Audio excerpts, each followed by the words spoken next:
Okay, so we saw that we have different estimation techniques, and each estimation technique may give us different values actually. Then we have to evaluate these estimators actually, which one has good properties. Are they unbiased? Their variance is small or not? So we have to check they have all information related to the sample to estimate an unknown parameter. Are they unique? So we have to define those kind of things. So for some examples, we saw that for the same random variable with same PDF basically, we saw that we can observe theta tilde and theta hat, for example, and they are not equal to each other. So which one should I use, theta tilde or theta hat? So so here, which one to choose? So based on what? Okay, so we have to consider some properties. So we have to consider what should be the desired properties of estimators.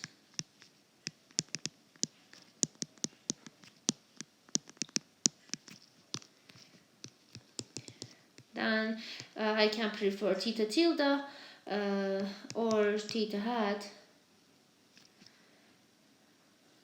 Okay, so I have to answer that one. So the first property that we will see is being an unbiased estimator. So it will be nice actually to have a biased estimator or unbiased estimator. So our expectation of an estimator give me the unknown parameter or not. So it's important actually. If it is different than the parameter, then basically it will not help me that much. So we may consider asymptotic properties maybe, but so first of all we prefer to get unbiased estimators. So unbiased estimators. Okay. So let's say we have an estimator theta hat. It can be any type of estimator, MME, MLE, or something else.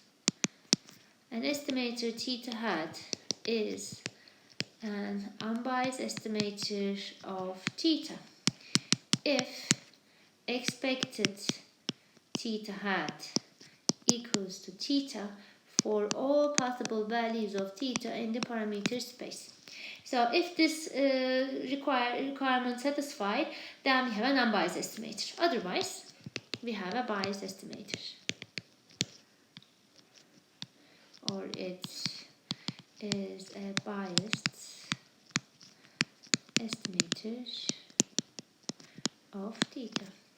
And we can calculate measure the bias of theta hat to estimate theta is the difference between the expected theta hat and theta. Okay, so this is the expecting value of the random error.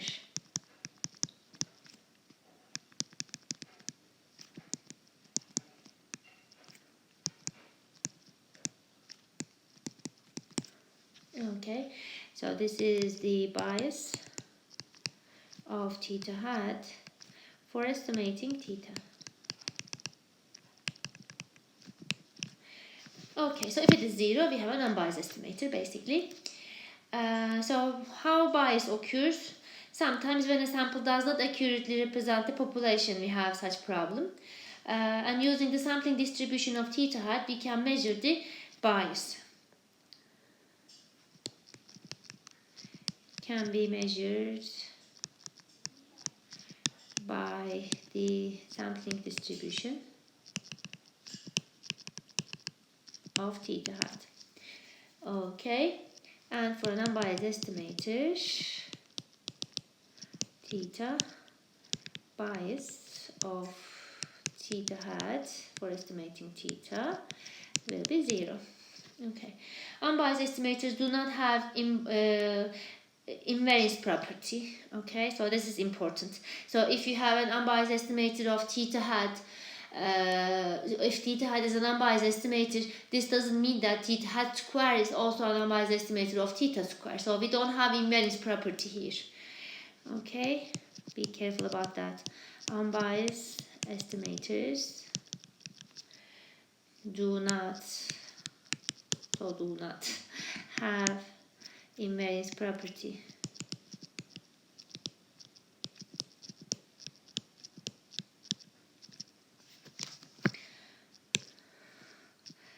Basically, that is if theta hat is an unbiased estimator of theta, g theta hat may not be an unbiased estimator of g theta. Okay. Also, we have asymptotically unbiased estimators.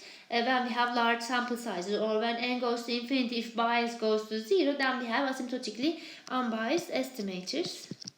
This is also a nice property. If you have large enough sample size, then we can say that our estimator becomes an unbiased estimator or converges to theta expectation if limit when n goes to infinity, this bias term is 0. Okay. Okay.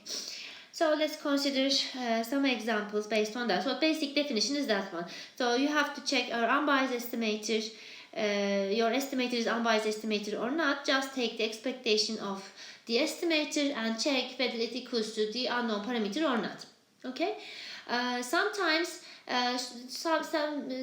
this type of questions may appear. Okay, so find an unbiased estimator of theta using the estimator theta hat. So all you have to do basically, then maybe you don't get expectation theta hat as theta, but let's say you obtain expectation theta hat equals to theta plus n.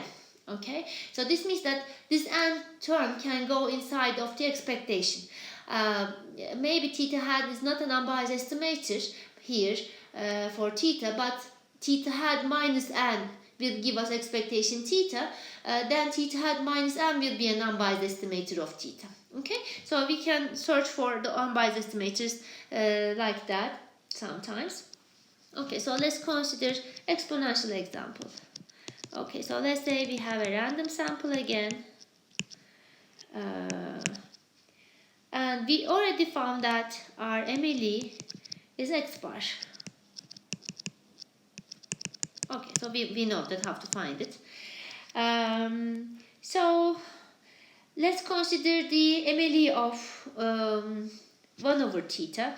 So here we want to find, actually let me write the question first, is the MLE of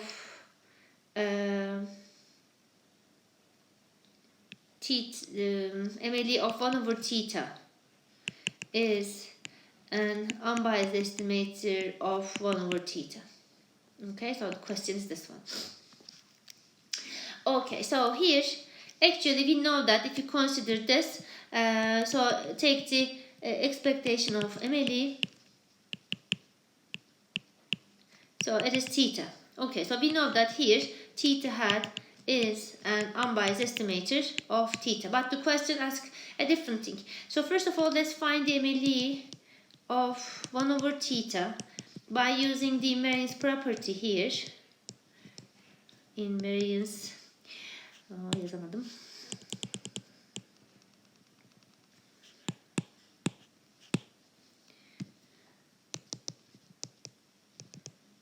Invariance property, we can get it is like that and X bar. So this is the MLE of 1 over theta, and we want to search that 1 over X bar equals to 1 over theta or not. If it is the case, then we can say that MLE of 1 over theta, which is 1 over X bar, is an unbiased estimator of theta. But let's check that. So basically, there is one thing that most of the students doing wrongly is don't do that. Okay, so don't do that. So you cannot write 1 over X bar as 1 over expected X bar. This is not correct. Okay, so don't do that. Never. Okay, so basically what you have to do here, find the distribution of X bar, find f of x bar, and then find this 1 over x bar using the distribution of x bar. Okay, so what you have to do is this one. It's the long way. It's kind of complicated to do. This is much more simple, but it is wrong. Okay, it's not correct. And if you use this approach, you will get 1 over theta immediately, because expected x bar is theta, so you will get 1 over theta. And then you may say that, okay, MLE of 1 over theta is an unbiased estimator, but let's see what we will have. Okay, so first of all, let's define the distribution of x bar. So we know that each xi value is exponential, and exponential is a special type of gamma distribution, you know, where alpha is 1 and beta is theta. Okay, so let's consider x bar, or let's first summation xi, and we know that when we sum independent exponential or independent gamma distributed random variables, we obtain a gamma PDF. How many we are adding? N of them. So alpha parameter will be n now, and scale parameter theta.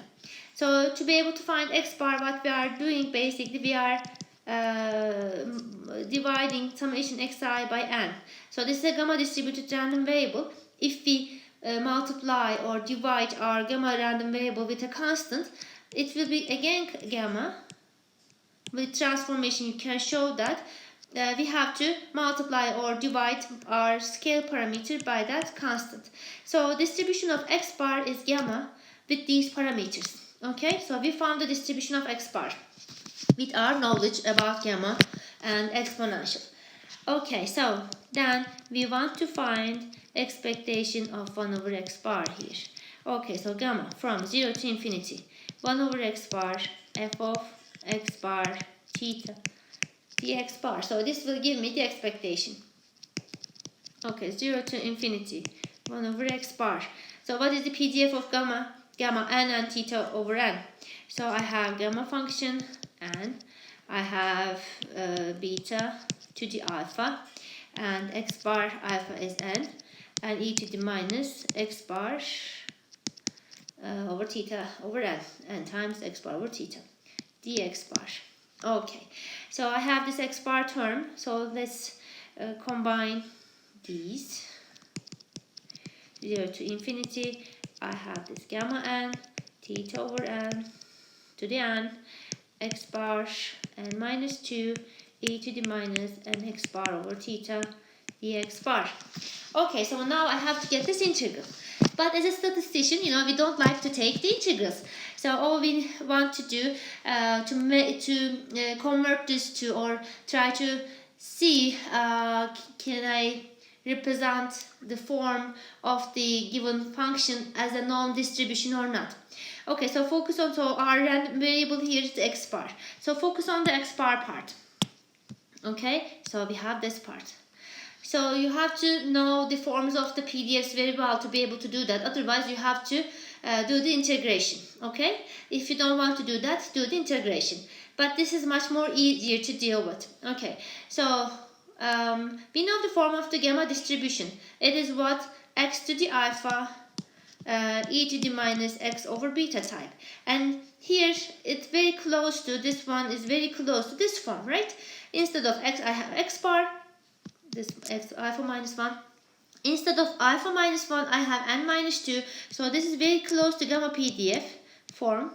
We have also this gamma alpha and beta to the alpha parts. This is the constant part. Gamma, okay. So what is my alpha parameter? N minus 1. Okay. What is my beta? Is theta over n. Okay. So if I multiply and divide this integration by the gamma and beta functions defined by these functions, then my integral will be 1, because it will be a PDF of whole gamma PDF. Okay, so let's write the constant part out. N theta over n. Okay, so from 0 to infinity. So I have x bar n minus 1 to 1 and e to the minus x bar theta over n term x bar. So if I to make it a whole gamma PDF, then the integral will be 1. I don't I didn't need to take the integration. Okay, I'm using the statistical information. So gamma n minus 1, so theta to the n minus 1, and also multiply with it, the same thing, n minus 1. Okay, so let's the numerator part out. Let's write it out. Okay, gamma n, theta over n to the n. So I have 0 to infinity. So 1 over gamma n minus 1, theta over n to the n minus 1, x bar to the n minus 2, e to the minus nx bar over theta, dx bar. Okay, so this is exactly the gamma PDF. So PDF of gamma, where alpha is n minus 1, beta is theta over n again. And I'm integrating from 0 to infinity. We know that the range of gamma random variable is from 0 to infinity, so this integral will be 1. As you can see, I'm not dealing with integration, I'm just using statistical information, and without using mathematics actually here, I get the result. So my result is this one. Okay, so let's do some calculations. So what is gamma n? Gamma n is n minus 1 factorial, right? So we have gamma n minus 1, and this is n minus 1 to the gamma n minus 1 using the properties of gamma. And here we have n over theta. Okay, n minus 1 terms cancels out. So we have this term and this term goes out. Then what is expected? 1 over x bar is n minus 1, 1 over theta. So it does not equal to 1 over theta. So this means that 1 over x bar, which is the MLE of 1 over theta, is not an unbiased estimator of 1 over theta. But it can be an asymptotically unbiased estimator, but the answer is this one. Okay, so you can stop here. But as n goes to infinity, expected 1 over x bar goes to 1 over theta. So we can say that 1 over x bar is an asymptotically unbiased estimator of 1 over theta. Okay? Or, using the same thing, let's find an unbiased estimator of 1 over theta using the MLE of 1 over theta. Okay, so we already find that 1 over x bar equals to n over n minus 1, 1 over theta. Oops, sorry. Bu nasıl oldu? Okay, 1 over theta. So this part is just a constant part. Let's write it inside of the expectation by multiplying with n minus 1 and 1 over x bar, 1 over theta. Maybe here Emily directly not unbiased estimator, but now, so this satisfied basically. N minus 1 over n, 1 over x bar is an unbiased estimator of 1 over theta. Okay. Okay. Okay, so let's consider some other examples.